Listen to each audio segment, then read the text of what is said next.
count money, man. Stack riches. Try and told him I'm a beast, bud.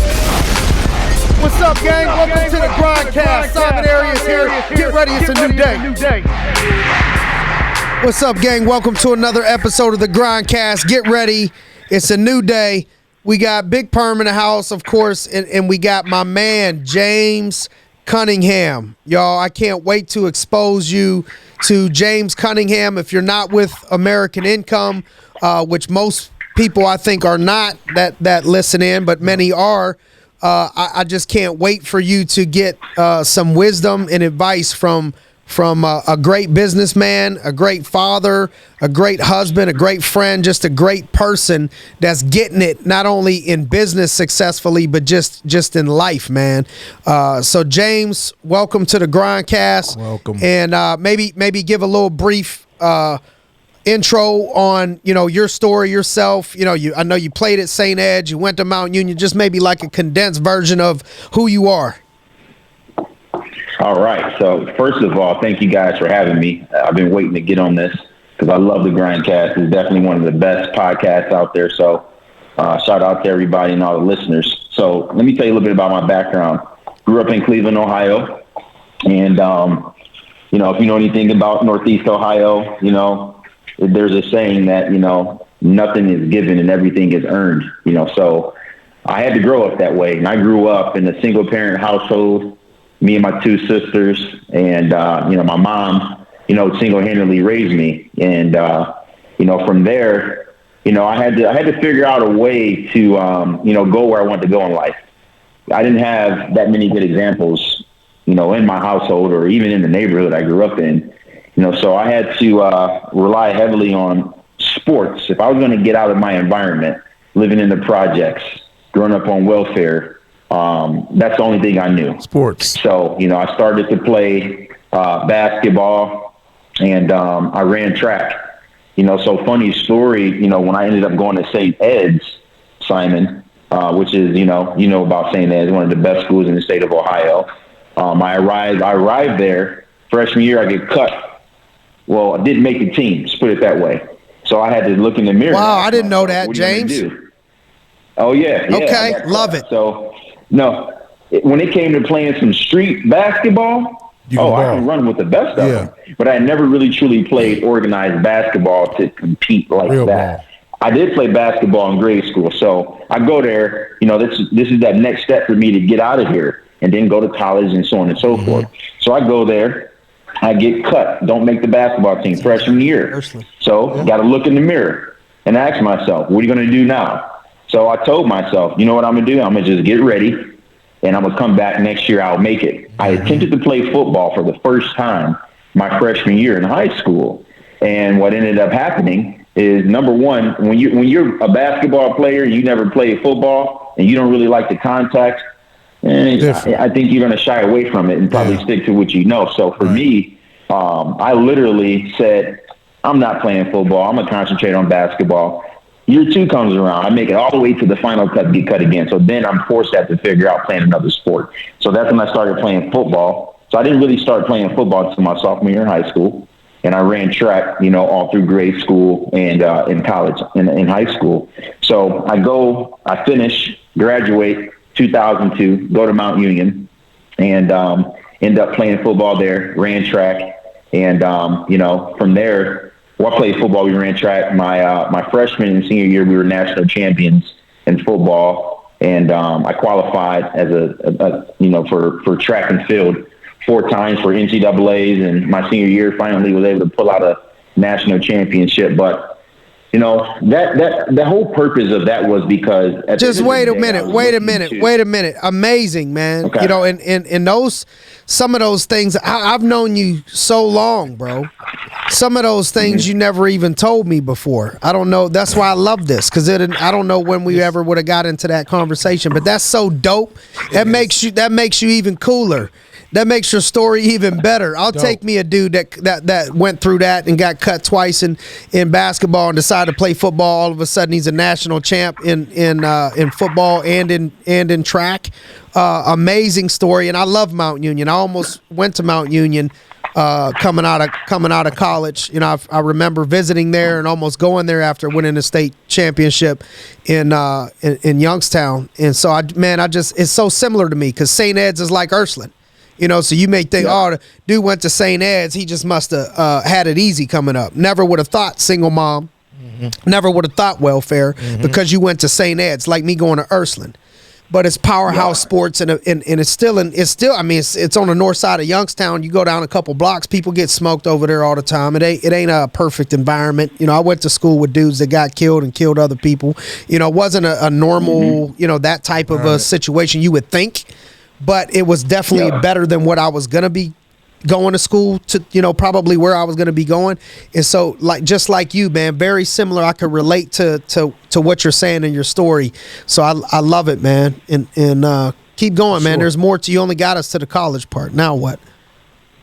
All right. So I go to Mount Union, and I'm not going there because I want to just get this degree and I want to start my career. This was supposed to be a stepping stone for me to go from high school, which, by the way, it was interesting how I even got at St. Ed's. I was going to this after-school program, very similar to Inspiring Minds in Cleveland. And, if it wasn't for the outreach program director to see me while I was playing basketball during our little basketball break after doing our schoolwork, I would have never been exposed to St. Ed's. So what ended up happening is this lady noticed my athletic abilities and said, hey, you ever thought about going to St. Ed's or St. Ignatius?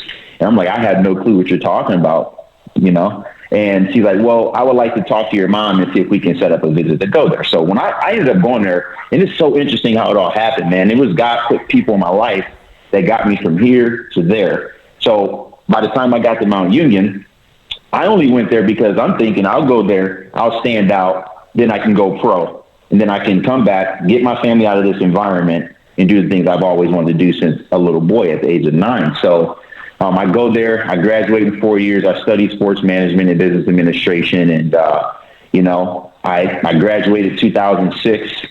And at that point, I didn't have the type of athletic career where you had scouts knocking on your door, wanting to come and basically have you play for them.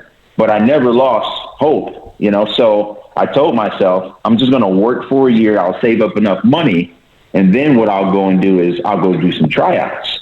And listen, you line me up against all the receivers. James, you got to pay for tryouts? You mean save some money and get some tryouts?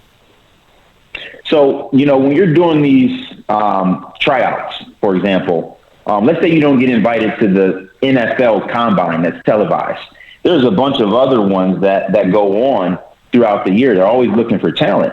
So I didn't have an agent that would represent me. So you got to have money to go from here to there. So my first combine was at a regional combine. It was at Kent State, and I performed well enough to basically come to Indianapolis, which was the regional combine for everyone that wasn't invited to the NFL Combine. I drove in my vehicle. I had my Chevy Impala. The thing was on the lease. I was way over my miles. But I didn't care. I was just trying to figure it out. So I do the tryout, and that didn't go as planned. Go down to Florida, and I'm trying to play in this new league that was supposed to start up called the All-American Football League. That folded. Drove down to New Orleans for the AFL Combine.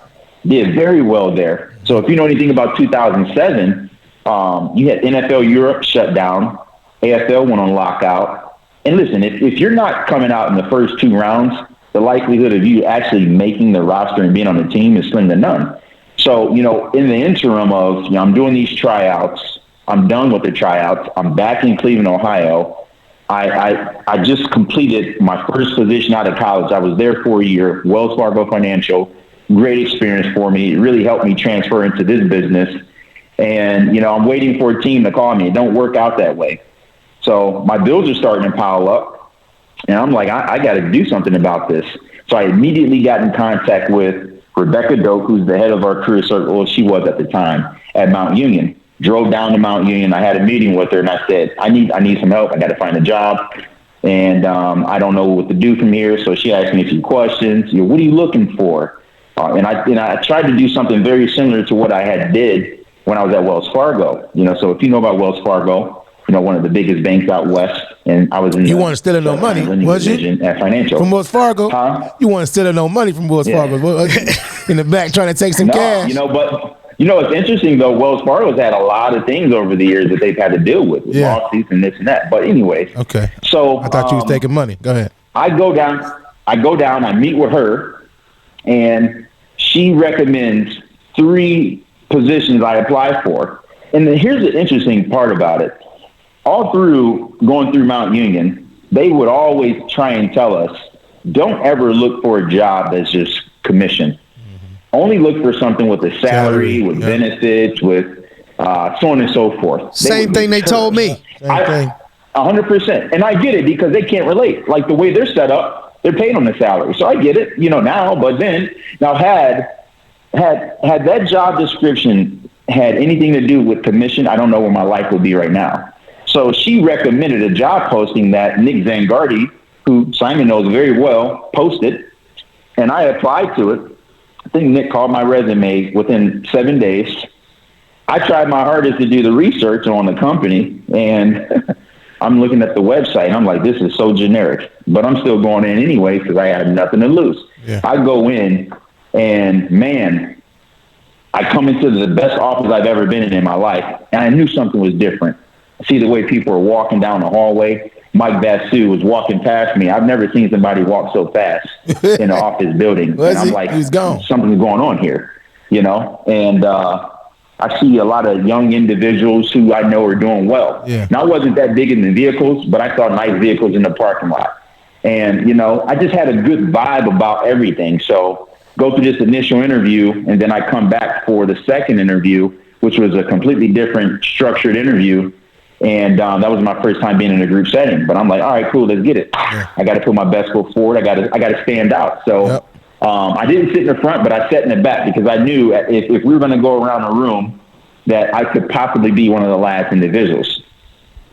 So, Simon, you happen to be in the overview. I remember. I was paying attention to you. Yeah, I was for whatever reason, I'm looking at everybody. I'm not really paying attention to the people in there interviewing. I'm looking at the people who already work there. And I see this dude's head just nodding the whole time. I'm like, I've never seen somebody nod their head that much. And that was you. It was him? And so that's how you met? Yeah. So that's how you got him knowing him. He was just doing this. So that's how you remember him going like this? I remember that. I remember the suit he was wearing. What color was it? I didn't really, it was tan. It was a tan suit, oversized, But big at was the end in of the back day, then, brother. Stuff we coach people not to do. Correct, right? So I see this body language it's just hard to not notice it. Marcus, he talked about what he talked about. And, just all in all, I'm like, there's no way I can't do this. I just need somebody to show me how to do it. Like, it's too easy.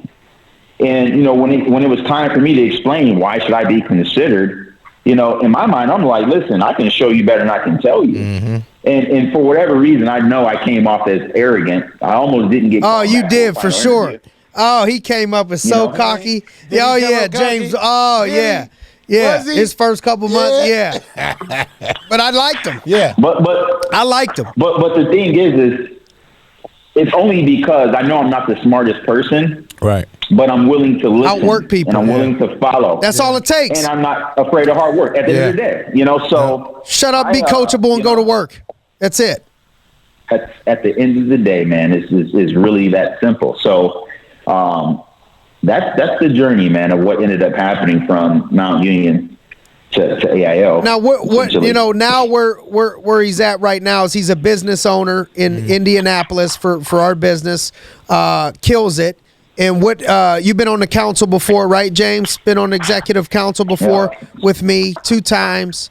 How many offices you got right now? I only got one. One office, killing it, doing well. And so to go from where you were to where you currently are, what do you think it took?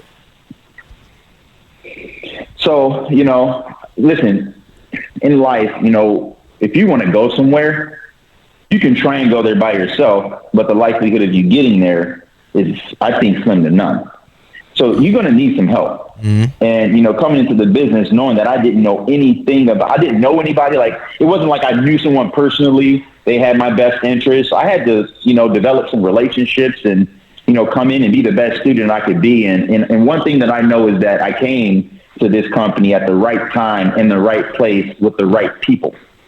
You know, so it didn't take me long to realize that, okay, I'm in this organization and there's hundreds of individuals, but who do I relate to the most? So I listened to people, and honestly, Simon, you were my number one target. I'm like, I got this. Whatever I got to do, I'm going to figure this out. So, you know, I remember, you know, we were in the hallway, Goose, you, we were talking. I'm coming up the steps. I'm like, this is the perfect time. And this was after strike one. So strike one, I knocked on your door. I was like, hey, man, can I get some time with you?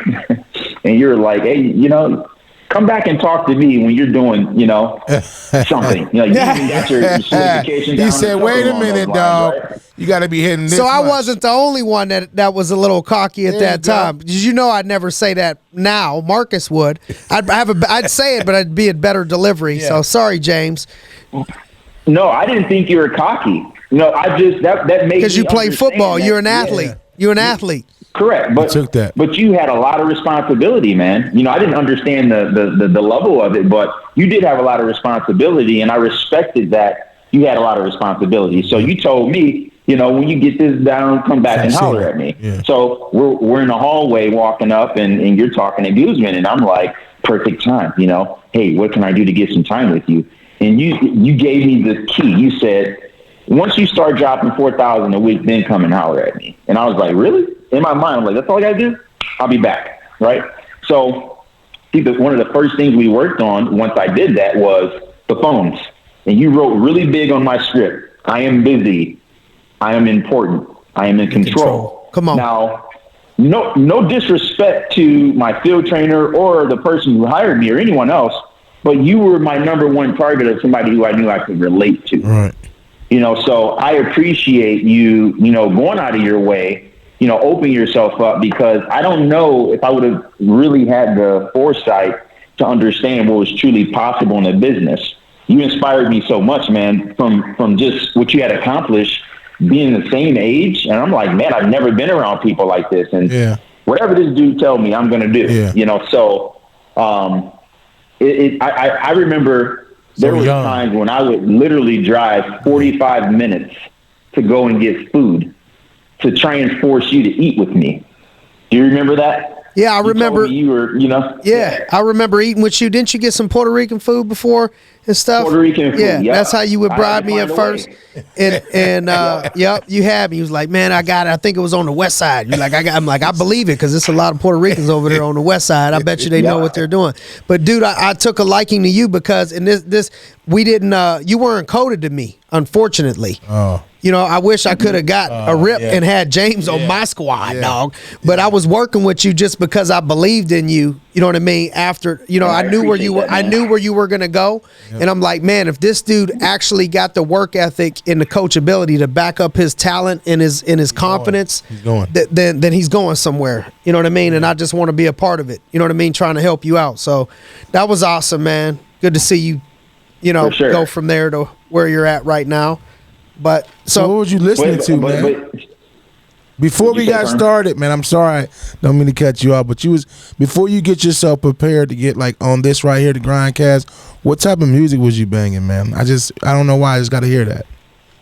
What type of music was it, man? Like, how do you start your day? I mean, the kind of music that I listen to is not the kind of music that you want your kids to listen to. That's what I grew up listening to, you know. So I was listening to a little bit of Benny Siegel, some Birdman, Lil Wayne, old school stuff, man. Yeah. Just stuff that get my juices flowing. Yeah. Versus, but it's a different time and a different place. Like, I might be in the middle of working and I got some jazz on. It depends. If I'm in the vehicle with my daughter, I'm not listening to that type of stuff. But it's game time. It's game time. I want to. Like, I woke up this morning knowing that I was going to be on here, and I told myself, I just want to impact one person. If I can impact one person, and it helps them get after it and they grind more, then hey, what do you think? Well, you're going to help more than one person. What do you think? If you could put it 2, 3 things that stands out to you that helped you get to where you are right now that we could give to somebody else, what do you think those couple things would be? I know one of them is not quitting, because you've been through obstacles, you've been through adversity, personal life problems, personal life adversity. Keep on pushing. You know, it looks sweet. You know, when people see what you get or how you do, or a new house or a picture of your family, it looks sweet. But there's always work, and there's always obstacles overcome in order to have greatness. You know what I mean? So I know you've been through some obstacles. A few of them I know. I'm sure some I don't know, but maybe some obstacles, or, you know, a couple tips on, you know, how people listening could get to where you're at. So, you know, it all starts with this. No one is going to design your life for you. You have to like really think about the life that you want to live and the things you want to do. When I was a 9-year-old little boy, you know, I remember watching people walk down the street and thinking to myself, like, man, this is where I live. Like, I'm going to be stuck here if I don't do something about it. And I knew that I had to do something about it. So you got to have a vision. You literally got to have a vision for your life. You know, and sometimes the vision that we have isn't the vision that God has for our life, but you have to have a vision, you know, and once you establish that vision and you write this thing down, then you plan out some goals to make it become a reality. And when you have an action plan that revolves around making those goals become a reality, there's a really good chance it's going to happen. Now, in the midst of all of that, you also have to have some things that will keep you going. So one of the things I've always told myself is that, listen, if you start something, finish it. I'm the type of person that I won't stop. I just won't stop. It don't matter how long it's going to take for me. I'm not going to stop. Mm-hmm. So the same goals that I wrote out on a piece of paper when I was 23 and I started in this business, they never changed. Like, the goals never change. The game plan will change. You know, and I don't have to be the smartest person. I'm not the smartest person. I've never been the smartest person, but, you know, in the process of going through what you're going to go through, you know, it's very important for you to learn the things that you need to learn about how to be a better version of yourself. So, put in the work. You know, I would say, you know, along with, you know, the vision you got to have, the goals and the action plan is, you know, you have to have a plan to grow yourself. Because if you're not growing, you're dying. There's a lot of people, you know, that'll literally live to the life expectancy. For men, we're in the early 80s, but they really truly died at 18. You know, before I came to this company, I never read a book. And if you don't pour into yourself, who else is going to pour into you? You just walk around empty. You have nothing to give. And, you know, life is about really making a difference in the lives of others, not necessarily what you can do for yourself, because it's not going to give you fulfillment. So, you know, outside of the vision, the goals, and the action plan, you got to really have a personal growth plan as well, and be willing to pay the price. At the end of the day, whatever you're trying to accomplish in your life, you have to be willing to pay the price. Mm-hmm. And there is no negotiation for it. So pay it. Got to do it. And the sooner you pay it, the less inflation comes along with it. So just paying the price, man, getting after it day in and day out, no matter what, even when you don't feel like it. And there's definitely going to be days. Hey, that's the key. Talk about that right there. When you don't feel like it, man. Yeah. You know how many times kids even, man, I don't feel like it. Shit, me neither, bro. Yeah. Me neither, yeah. I mean, listen, every week there's something I don't feel like doing, but I do it anyways because my feelings will not let my goals become a reality. Yeah. You know, so I can't listen to my feelings. I got to do it no matter what. Even if I'm not where I want to be, I'm still going to do it. What's your daily routine? You know, what's your routine now, even if you just talk about the mornings? So my daily routine is like this. Monday through Thursday, I'm up at 4. You know, so when I wake up, I give myself at least 2 hours to literally dive into growing myself spiritually. And that's it. Then I'm going to the gym. And I'll work out for about an hour. So by the time 7:30, 8 a.m. hit, I'm done with spirit, mind, and body, all within 3-4 hours. And you're married with children, correct? Correct. And that's why I have to do it at that time, because if I try doing it later in the day, it ain't happening. Yeah. And I'm no good to my family or anyone I'm trying to lead if I don't take care of myself. So it sucks, but that's the price I got to pay for what I've been entrusted with. It is what it is. Why wouldn't you just do it at 2:00 in the afternoon or 4:00 in the afternoon or whatever? Well, I'm not doing it at that time because, there's other things that are more important. So I've already taken care of what I need to take care of on my end for me. Then I can just give myself to others. So it's just, I think a lot of times people just struggle. And I struggled with this earlier on when I first started in the business. It was hard for me to. That's what you got to tell people. It wasn't always this way for you. You know what I mean? It wasn't like you walked in the door like that. It was a process, and then you got on it, and you seen what happens when you do get on it. Yeah, let me tell you that part. So, I came into this company, and, it was hard for me to go from working out in the PM to the morning because you're used to your own routine. So I got through that struggle. And, I would see guys who were definitely in positions that I would trade places with that were arriving very early into an office building and staying very late. One of the first to arrive, last to leave. And, we all know that, usually individuals like that are going to be the ones who go the furthest. And I was so immature, I wasn't willing to do those things. No one would have convinced me to get up at 4:00 in the morning. No. If somebody would have told me, dude, it's like going to school, right? 100%. Yeah. Nobody want to go to school early. You're kind of forced to go to school. Yeah. If you want to play, you got to go to school. Right. So once you get past that, then it's like, okay, well, what are you going to do now? So I was getting up at like 6:30 then, and I wasn't doing anything to take care of my spirit or my mind. I was taking care of my body, but I'll never forget something that Jim Surace said to me. He said, James, do you know that you can have the biggest muscles in the world but still be weak? And that I'll never forget that, and made me realize that you gotta be yoked in all areas of life, not just physically but mentally and spiritually. And it takes time. So wherever you're at, it's okay.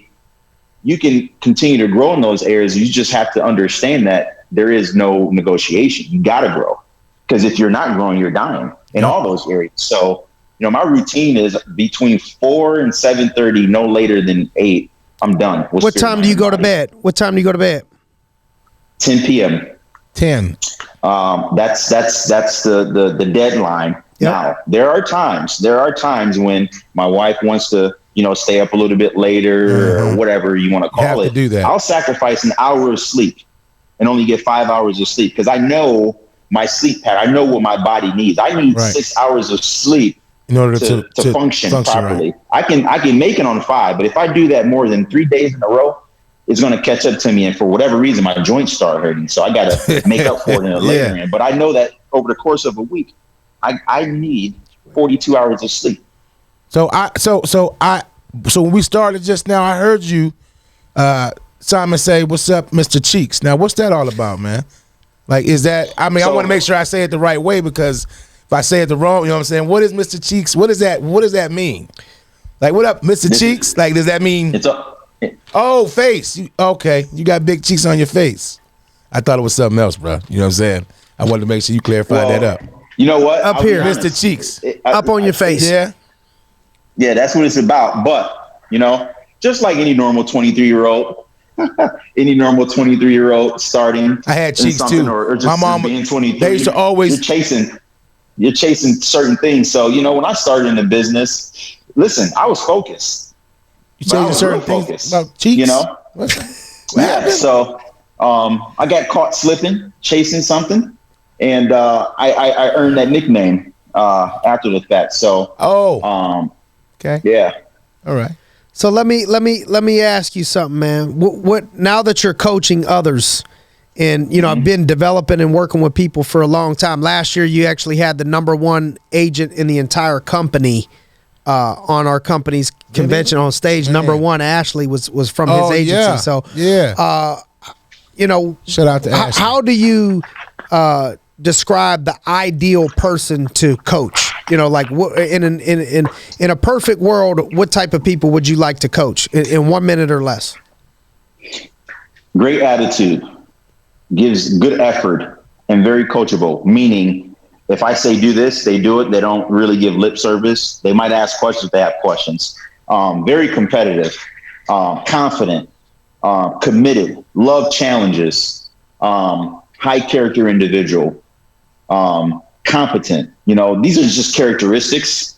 And, you know, what I've noticed is that the people who have been through some adversity in their life, like they literally have their degree from the University of Adversity, like not a diploma, not an associate's degree, like a degree from the University of Adversity. They got what it takes to do well in this business. And the business works is just, they just need to be learning. Amen. And they're willing to do what it takes. So, All right. So I look forward to working with people like that. And usually they're athletes. So I heard you're part of this Cash Money group family. How does that work? Yeah, Cash Money. Yeah. So what is Cash Money is a group of individuals who are taking over the industry by storm. Okay. Headed up by two of the greats and the GOATs in our industry. And honestly, I think in general in business, you know, I would stack these two individuals up against any two other individuals in the business sector. And I think they'll run laps around them, you know, and just a group of individuals who are literally all focused on trying to accomplish the same thing. And, you know, a big family that's being led and headed up by the GOATs in our industry, man. So it's a pleasure, you know, to be able to be amongst that group of individuals. But, you know, I think that if you want to go far in life, you need to have an accountability partner and you need to have a coach. You know, so regardless of what I know, whatever I think I know, there's so much more I don't know. Right. And you're never going to fail if you're willing to just do exactly what someone has already done that you're trying to do. And I got to keep that. I got to keep individuals like that around me all my life. So, you know, speaking of keeping people around you all your life, you know, how important do you think it is to have the right support? You know what I mean? The you and your girl, because you have support from her. From what I understand, from what it looks like to me, I've seen you guys move. I've seen you grind in this business. I've seen her jump in and help you. You know, I know, and she's a mom, and you know, so I feel like she has had pretty good support levels for you. How important do you think that is to your success or another person's success? And what suggestion would you give to someone on how to get support if they're not getting support? That's huge. So number one, it is very important. Yeah. Like if you want to be successful, you're going to need somebody right there with you, you know? So, you know, my wife, she's my rib, man, you know, and, you know, since day one, she's been riding with me, man, since the beginning. So it's been teamwork, you know, going all the way back to, you know, when I was starting to build a team, man, she was helping me stuff envelopes on a Sunday, you know, and she's so helpful now. But I understand that, you know, she sacrificed so much to help me build this.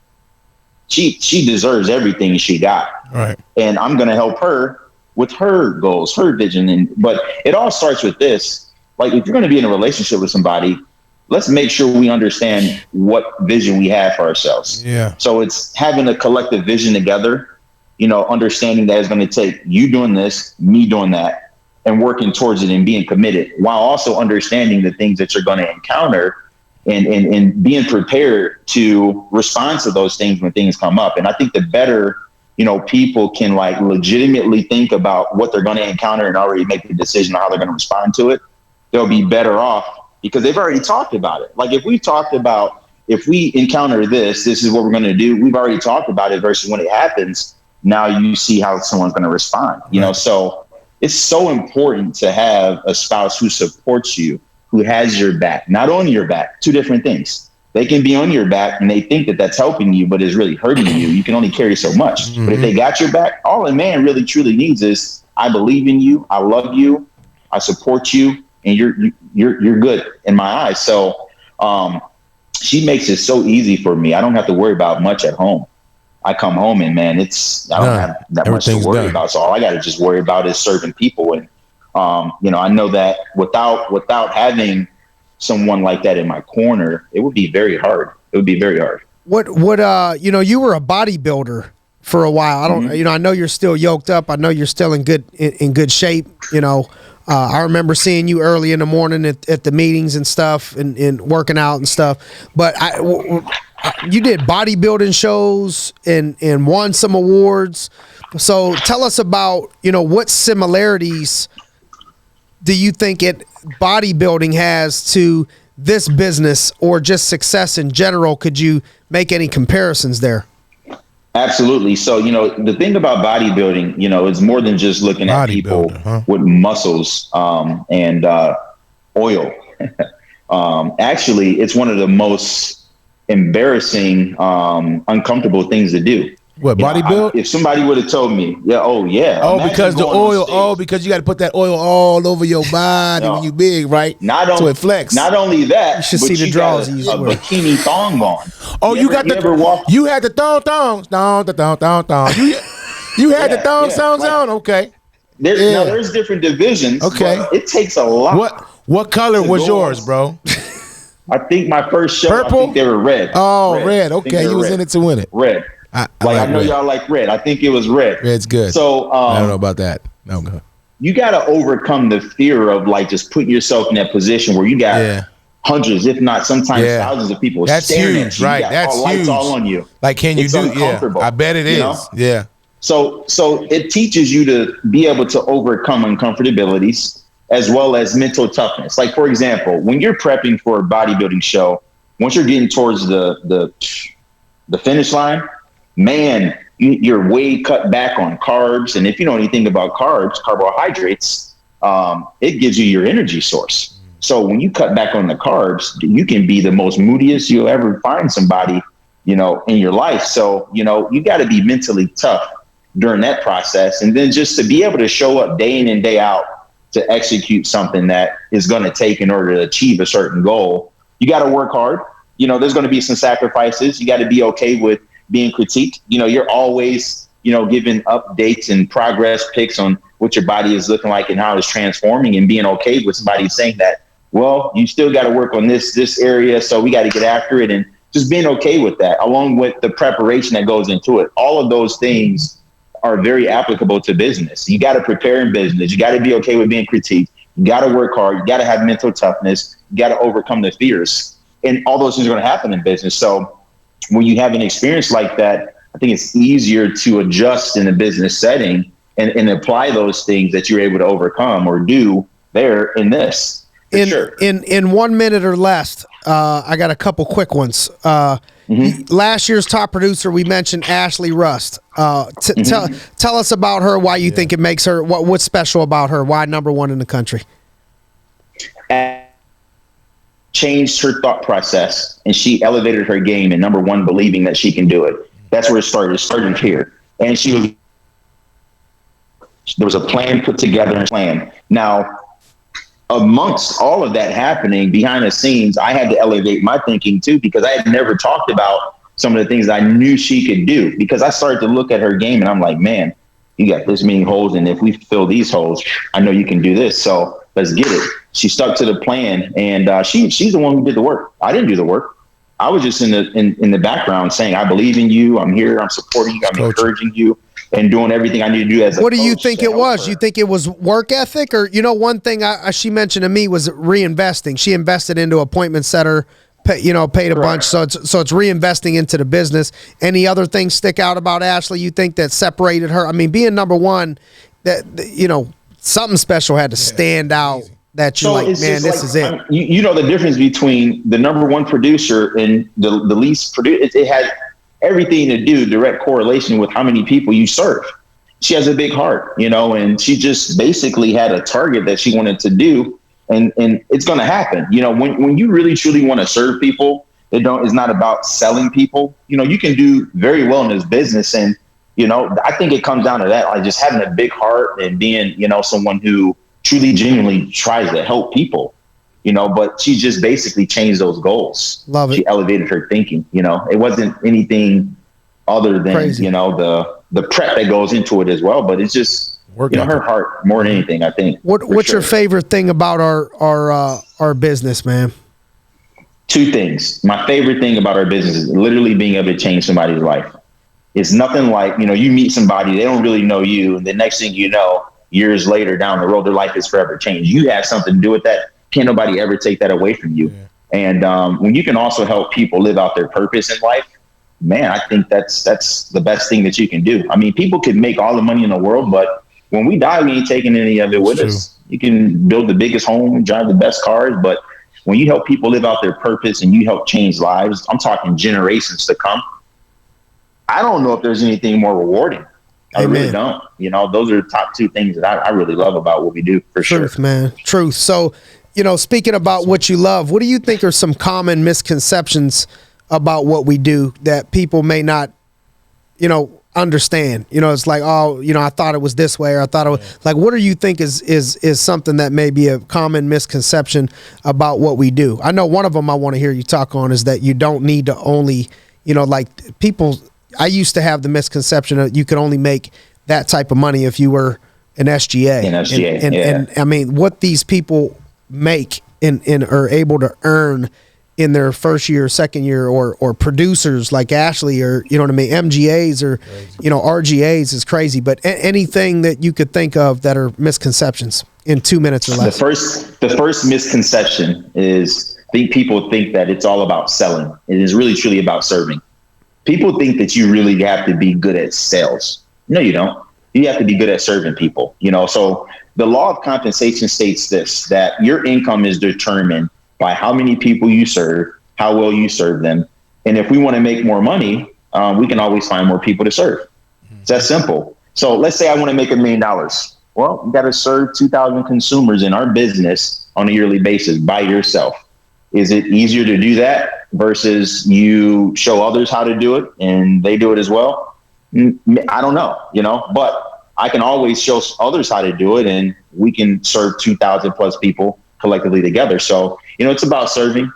At the end of the day, I think people got to understand that it don't matter if you're in this business or any business, the more people you serve, the more value you bring to them, the more compensation you're going to get. At the end of the day, that's literally the law of compensation. And you can have a producer, career agent, make $450,000 like Ashley did last year and in her fourth year in the business. You don't have to be, titles don't win titles. Right. You know, it's not going to guarantee a certain level of compensation. You know, there's essays that might make more than SGA. Who cares? The only thing that matters is how many people have you served? How many people are you serving? And if you don't like the number that you're getting comped, go serve more people. Amen. At the end of the day. Amen. That's it. What tips would you have, maybe step by step, for a young person coming into this business at the age that you did, which is what? When did you come in, James? 23? I was 23 when I started. Young buck, 23. Right? Yep. So here's now you all swole up with a little gray on your beard, brother. I see you. I know. When I trim it down, you can't really see it that much. But when I grow it out, it's like, wow. Yeah. But you know what? You know, they got dyed though. Says, you know, gray hair is wisdom. Yeah, wisdom. You know? Anyway, yep. So check this out. If you're starting in this business, you gotta understand that, okay, if you haven't had success, allow others who've had success to just show you. Don't make this thing complicated. Just let them show you how to do it, which means that you're going to need to be coachable. You got to keep a good attitude, and you got to work, you know, so don't underestimate the work that's going to come into what you're trying to do. Be willing to pay the price. Right. As you're doing all that, you got if you're building something, you got to have a foundation first, right? So our foundation has everything to do with what we're doing for ourselves. When it comes to the growth that you have with yourself, you got to be a good student in this business. Sure. In anything, you got to be a student, you know, because you don't know it all. So I would tell you to be a good student. You know, you got to ask good questions. And you might not be the best question. You know, might not ask the best questions, but you can get better. You know, and you need to read, you need to study. You got to sacrifice. You got to sacrifice for the life that you want, and understand that the more you sacrifice, the higher the chances and the likelihood of you actually achieving and having the life that you want. True. I can talk forever on this. You only gave me a little. I know, right? Yeah. I know, dog. You know, I could tell you about, you know, sacrifice, man. For everything you gain, you got to give up something. Yeah. So if you want to go to another level, you just got to figure out what it is that you're willing to give up. What are you willing to sacrifice? And, you know, I started out as we wrap this up, you know, I started out today, and I only say it just so people could try to feel the grind, or just know, like, you don't get to see what's really going on before the movie. Yeah. You know, it's a whole behind the scenes thing, like Perm waking up and getting on the road at 4:00 in the morning some days to get us to where we need to go. This morning I woke up, last night I was up late grinding. Woke up this morning 5 o'clock. My daughter had her arm wrapped around my neck. Alarm clock went off, and I'm like, man, should I snooze it a few more times and just hang on to this moment because I know it goes so fast, and I'm feeling so much love. Not to mention the voice of like, I'm just tired. Let's just stay here. I said, no, I'm gonna get up, and I got up and I left the pillow there. And I went down and I'm like, man, we got to kill it today. Yeah. If I'm leaving this at home, I ain't leave here for some bullshit. Right. I came here to win titles. Right. If I'm leaving this right now, somebody got to feel it. So we're going mind, body, spirit, hardcore in the morning, hardcore. Come out swinging. I pull up in my office. It's 8 o'clock in the morning. It's me and only my staff person there and one other car. 15 years in the game. Those are the things that people don't see. When they look at what they want, just like Maxwell always says, he says, man, people tell me all the time, I want to do what you do. Teak, I want to be like you. I want to do what you do. Yeah, but do you want to do what I did? Yep. Do you want to do what I did, or you just want to do what I do? Everybody want to do what we do, but are you willing to do what they did? And that's the question that we got to close this thing out with on the Grindcast is when we're exposed to James in greatness. And I'm so proud of you, dog. So proud of your story. Appreciate it. Proud of what you've overcome to get to where you are, the amount of people that you're inspiring, the giver that you are. The first one always to help support the kids that are in multiple states over from you that don't have nothing to do with you. You don't have anything to gain from it. You're up mentoring people, highlighting the word of God early in the morning, working on yourself. I know it ain't easy. Being a dad, being a husband, working like that, mentor, just know I know, and I appreciate it, and I'm so proud of you, dog. Thanks for joining us on the Grindcast, and thanks for everybody else. Thanks for joining us on another episode of the Grindcast. Get ready, it's a new day. Count money, man. Stack riches. Try and told him I'm a beast, bud.